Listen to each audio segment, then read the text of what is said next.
नमस्कार। सोचिए एक ऐसे गांव के बारे में जहां 70 सालों से हर अमावस्या की रात एक ही खौफ लौटकर आता है। जी, आज हम बात कर रहे हैं माधवपुर गांव की और उसकी उस डरावनी कहानी की जिसने वहां के लोगों को दहशत में रखा हुआ है। ये कहानी है एक भूतिया बारात की, एक ऐसे श्राप की जो कभी खत्म नहीं होता। आइए इस रहस्य की गहराइयों में उतरते हैं। देखिए, ये कोई मामूली सुनी सुनाई भूत की कहानी नहीं है। ये एक ऐसा सिलसिला है जो पिछले 7 दशकों से यानी 70 सालों से चला आ रहा है।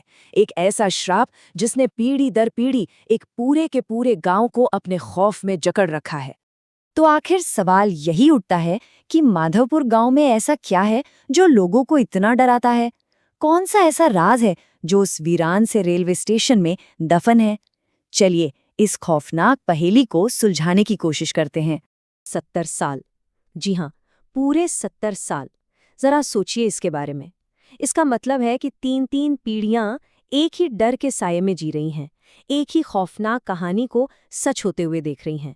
ये सिर्फ एक नंबर नहीं है, ये उस श्राप की उम्र है। तो होता ये है कि हर अमावस्या की रात गांव के पास जो वो वीरान सा रेलवे स्टेशन है ना, वहां से एक भूतिया बारात निकलती है। शादी के नगाड़ों की गूंज के साथ ये बारात गांव की तरफ बढ़ती है, पर ये कोई खुशी का मौका नहीं बल्कि मातम का पैगाम लेकर आती है।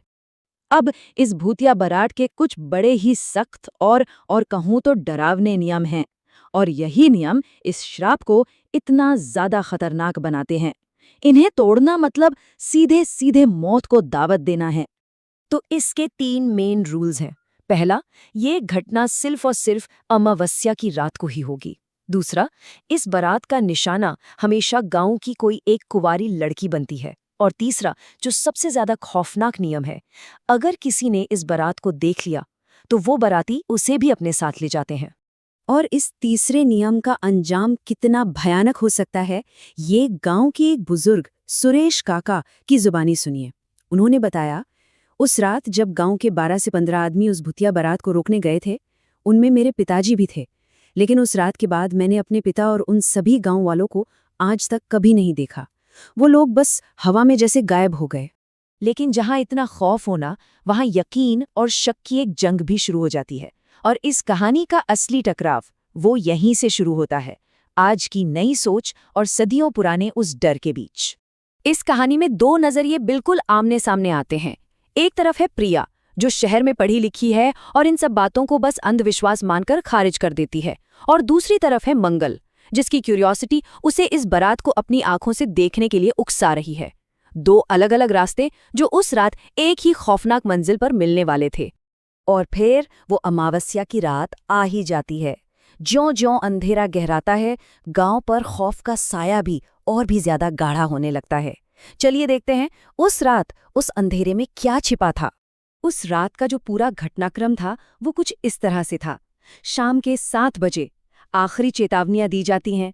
8 बजे तक पूरा का पूरा गांव अपने घरों में कैद हो जाता है, दरवाजे खिड़कियां सब बंद। और ठीक 9 बजे एक अजीब सा, एक भयानक सन्नाटा छा जाता है। इतना सन्नाटा कि कुत्ते भी भौंकना बंद कर देते हैं और हवा तक जैसे रुक जाती है। और फिर उस बंद पड़े रेलवे स्टेशन की तरफ से एक अजीब सा काला धुआं फैलने लगता है। और उसी धुएं के बीच से सुनाई देती है शादी के नगाड़ों की आवाज, जो धीरे धीरे नजदीक आती जाती है। बारात चल पड़ी थी। मंगल और प्रताप जो पेड़ के पीछे छिपे हुए थे, उन्होंने जो मंजर देखा ना, वो रोंगटे खड़े कर देने वाला था। बारातियों के जिस्म जले हुए थे, चेहरे बिगड़े हुए थे और आंखें जैसे खून से भरी हुई थी।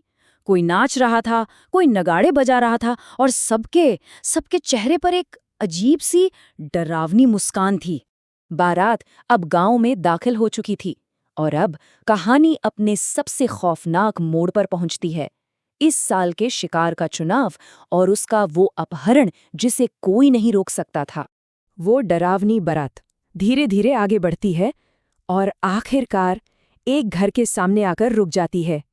और वो घर था राजू का, जहां उसकी बहन प्रिया ठहरी हुई थी।